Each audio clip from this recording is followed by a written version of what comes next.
Itu helmnya merek apa ya? Itu Carglass kayaknya. Apa? Carglass. Apa itu? Itu cetok. Oh, yang cetok. Iya. Apa Honda zaman dulu? Mirip-mirip Honda zaman dulu. Iya, yang putih ya? Iya. Yang belakang ada SNI gitu iya, ya. bener-bener tuh dia tuh. TRX, T-Rex ya. Iya, TRX bener TRX. Iya nih dia itu kayaknya deh. Tapi dia ngegas pakai apa ya?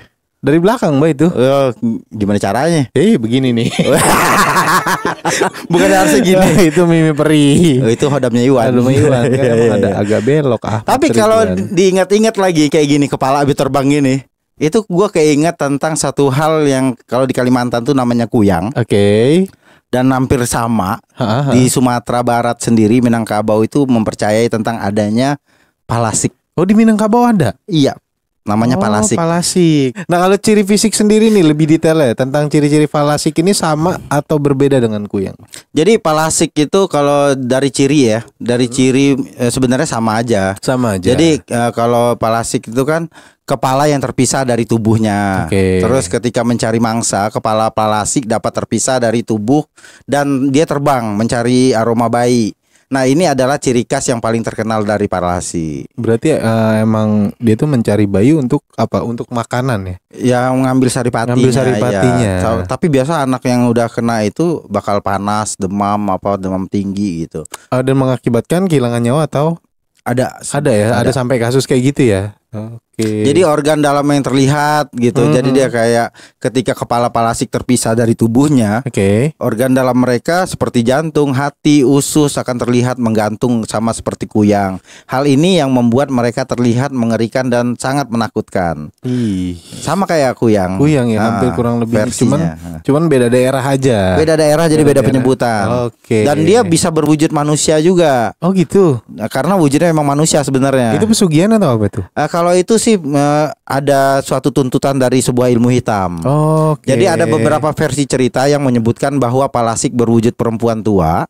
Namun ada juga yang mengatakan bahwa mereka dapat berwujud seperti orang biasa. Nah, hal ini membuat mereka sulit untuk mengidentifikasikan dan dikenalin. Oh, berarti mereka tuh berbaur ya dengan manusia-manusia. Tidak terlihat pada umumnya. Berkamuflase lah. Berkamuflase. Iya. Nah, terus perlu diingat bahwa ciri-ciri fisik palasik ini hanyalah berdasarkan cerita rakyat dan kepercayaan masyarakat. Sama seperti kuyang juga. Jadi tidak ada bukti ilmiah yang dapat membuktikan kebenaran ataupun keberadaan mereka atau ciri-ciri fisik mereka secara pastinya itu nggak ada. Berarti gitu. Itu cuman menurut kepercayaan ya. Kepercayaan atau adat tertentu. Bilang adat sih enggak sih ya? Lebih kepercayaan masyarakat. Masyarakat. Nah, motivasi si palasik sendiri nih untuk memakan bayi ya. Jatuhnya makan bayi atau ngambil saripatinya ya. Nah, itu motivasinya apa Mbak? Untuk menambah ilmu kah, keilmuan kah, atau apa? Jadi motivasi utama palasik untuk memakan bayi, bahasanya memakan bayi adalah untuk menghasilkan kekuatan goib. Nah, dengan memakan bayi, palasik dipercaya dapat meningkatkan kekuatan goib mereka yang dapat digunakan untuk berbagai tujuan seperti mencelakai orang lain, mendapatkan kekayaan, atau bahkan bisa mencapai kekuasaan. Nah, selain itu ada beberapa versi cerita yang menyebutkan bahwa palasik memakan bayi untuk memperpanjang umur atau mencari pengganti. Nah, konon palasik yang sudah tua dan lemah akan mencari bayi untuk dijadikan sebagai pengganti mereka. Nah, bayi yang dimakan akan menjadi palasik baru dan palasik yang lama akan mati. Bergenerasi bergenerasi. Jadi perlu diingat bahwa motivasi palasik ini hanyalah berdasarkan cerita rakyat lagi. Cerita rakyat. Dan kepercayaan masyarakat lah. Ya. Tidak ada bukti ilmiah juga gitu. Nah, kalau untuk cara palasik mencari mangsa nih gimana Mbak? Sama seperti kuyang kah? Atau ada perbedaannya atau gimana? Jadi palasik biasanya itu mencari mangsa pada malam hari, hampir sama. Nah, mereka mewujudkan wujudnya itu seperti kepala dan usus organ dalam tubuh. Mereka akan terbang ke rumah yang memang memiliki bayi dan mencari celah untuk masuk. Setelah masuk, mereka akan kayak bahasa itu menggigit leher dan meminum darahnya. Ada beberapa cara juga yang dapat dipercaya dapat menangkal palasik ini. Jadi kayak sering membacakan ayat-ayat suci gitu. Terus juga bisa menggunakan biasa jimat-jimat, pakai pakai gunting lipat apa sapu gitu lidi, ya. Terus bisa menjaga kebersihan rumah juga, itu juga hampir sama seperti sihir santet. Kita tetap menjaga rumah dari kotoran-kotoran agar karena kan kita tahu makanannya darah, tulang, kotoran. Terus apalagi dengan anak-anak bayi, kalau di kampung-kampung itu dikasih buah kundur, itu ada yang ada kayak betepung dia, apa sih namanya itu? Kesemek. Ya? Kundur ya. Kesemek atau kundur? Bukan. Oh, bukan, beda. Kundur. Dia kayak pepaya gede gitu, taruh. Jadi kepercayaannya masing-masing orang itu berbeda-beda. Berbeda-beda lah ya. Jadi ada yang memang dia pakai jimat, ada yang pakai baca-baca ayat suci, ada yang memang pakai juga kayak penangkal gitu. Beda-beda lah. Beda-beda ya. Daerah. Nah, ada nggak sih tanda-tanda khusus nih menunjukkan bahwa si korban atau si bayi ini menjadi mangsa si palasik nih? Ada beberapa tanda-tanda yang dipercaya menunjukkan bahwa bayi telah menjadi mangsa palasik. Oke, contohnya? Contohnya itu bayi sering nangis dan terlihat ketakutan, kayak kejang-kejang, tantrum apa gitu ya, bayi ya kan. Terus juga bayi mengalami demam panas tinggi yang nggak sembuh-sembuh.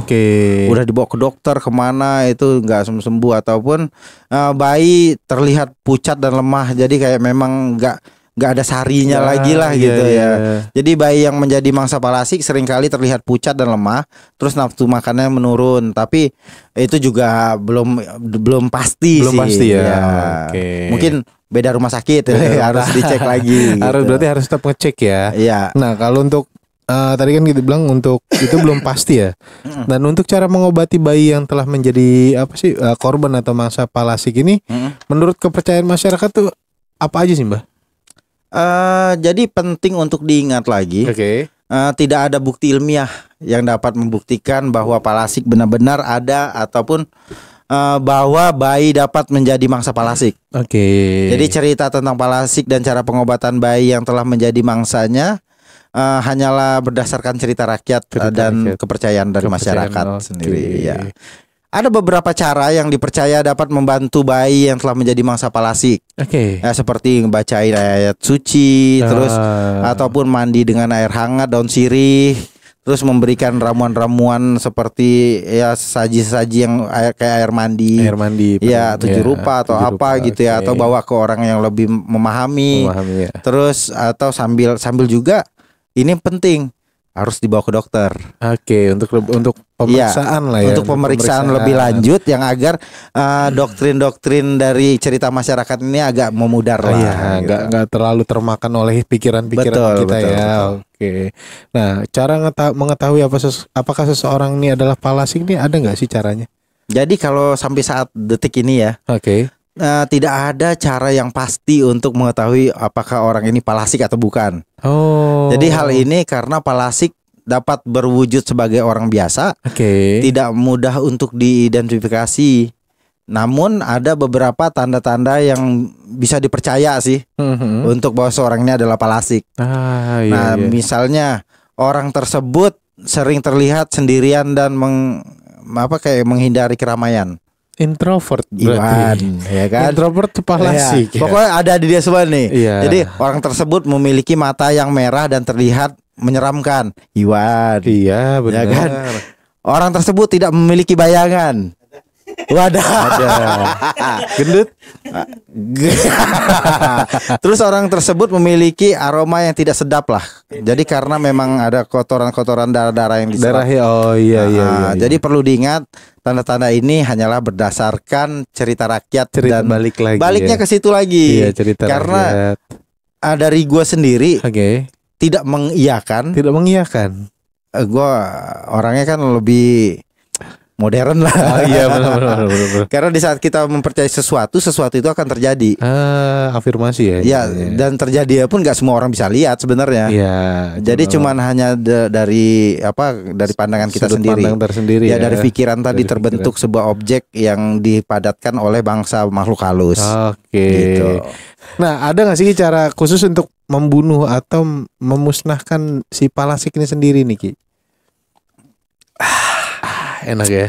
Jadi kalau menurut cerita rakyat ataupun kata ama-ama awak dulu, itu misalnya mau ngeberantas ataupun bikin lemah dari palasik ini, itu bisa pakai bawang putih. Bawang putih. Nah, katanya palasik ini dipercaya takut sama bawang putih. Berarti kalau ditarik lagi ke kuyang, kuyang pun sama takut bawang putih. Oh iya. Iya. Oh, oke. Terus bisa dengan membaca ayat-ayat suci seperti ya mungkin dari kitab-kitab suci kita itu bisa dibacakan sesuai. Kalau di Muslim tuh ada al-jin apa semuanya gitu kan. Terus bisa juga dengan api, ditakut-takutin pakai obor. Gitu kan. Jadi palasik dipercaya takut dengan api, oleh karena itu takut jeroannya kebakar. Wah, iya lagi.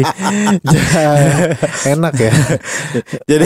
Jadi sekarang itu udah banyak konten-konten kreator di YouTube yang bikin palasik itu jadi kayak gimmick, parodi. Iya, jadi parodi. Jadi cerita rakyat ini mulai seiring waktu mulai memudar lah. Jadi kayak mengurangi ketakutan masyarakat lah ya. Tetapi energi ini sendiri sebenarnya di dalam dunia ilmu hitam itu masih kita percayai bahwa dengan adanya aroma dari anak kecil atau makanya kalau di suatu sekte ada kita mempercayai sebuah pertumbalan. Ataupun persembahan. Nah, persembahan ini bisa dari bangsa-bangsa itu untuk memperkuat dari kekuatan ilmu hitam spiritual itu balik ya. Nah, untuk zaman sekarang nih Mas, kayak palasik nih masih ada gak sih? Jadi keberadaan palasik itu tidak dibuktikan, tidak bisa gimana ya, susah untuk dibuktikan. Susah ya. Bahkan yang kita lihat di YouTube itu semuanya gimmick ya. Semuanya cuma untuk hiburan. Entertain. Iya, tetapi emang serangannya itu masih ada yang dirasakan. Nyata. Tetapi tidak berbentuk dia bisa terbang, tidak tertangkap oleh kamera atau mata telanjang lah ya. Jadi lebih baik kita tidak tahu ataupun tidak mau tahu daripada mencari tahu yang akhirnya tercuci otaknya. Yang akhirnya itu sedikit-sedikit kita menganggap ini adalah serangan dari palasik. Ke distrik ya, kayak apa-apa langsung disangkut pautin ke situ. Palasik nih, kuyang nih, apa. Padahal baik kita enggak 100% di situ lah ya. Iya, benar. Lebih berpikiran modern aja deh. Tetapi tetap menjaga sopan santun, adat, tata krama dan perilaku. Jangan sampai menyakiti seseorang gitu. Nah, untuk pesan-pesan nih yang mau disampaikan Mbak Yoni sama masyarakat tentang palasik ini apa nih? Jadi pesan-pesannya seperti tadi, itu lebih berpikiran modern. Jangan, kalau belum tahu jangan cari tahu. Kalau sudah tahu jangan menghalu. Ya, karena dengan menghalu itu semua bisa terjadi. Karena di sekeliling kita tidak pernah tahu ada orang yang ingin berniat buruk ataupun memang memangsa dari anak keturunan kita. Karena ini bisa menjadi sebuah untuk memperkuat energi negatif dari dia ataupun keilmuan mereka, dan itu juga bisa merugikan kita juga, yang akhirnya kita berlarut dengan kesedihan kehilangan orang yang kita sayangi, kan gitu. Jadi lebih menjaga aja sih, lebih saling menjaga, banyak baca ayat suci, memproteksi diri dengan mungkin kekuatan supranatural ataupun kekuatan spiritual. Itu dipentingkan. Dan tetap berpikir positif lah ya. Iya, benar. Nah, ada saran gak sih Gi untuk masyarakat yang misalkan aku penasaran nih, pengen belajar nih lebih lanjut tentang palasik nih, gimana tuh? Kalau kita sih tidak menyarankan untuk hal seperti itu. Karena untuk belajar hal seperti itu kan merugikan banyak orang. Udah merugikan banyak orang, gak dibayar, gitu kan. Merugikan diri sendiri juga. Jadi lebih ke arah inilah, cari yang lain deh yang bermanfaat, lebih bermanfaat. Cekodam gitu. Iya. Ya susah sih kalau berbicara tentang suatu hal tentang ilmu hitam ya. Karena ilmu hitam ini dari gua sendiri, gua tidak menawarkan. Gua hanya menjelaskan.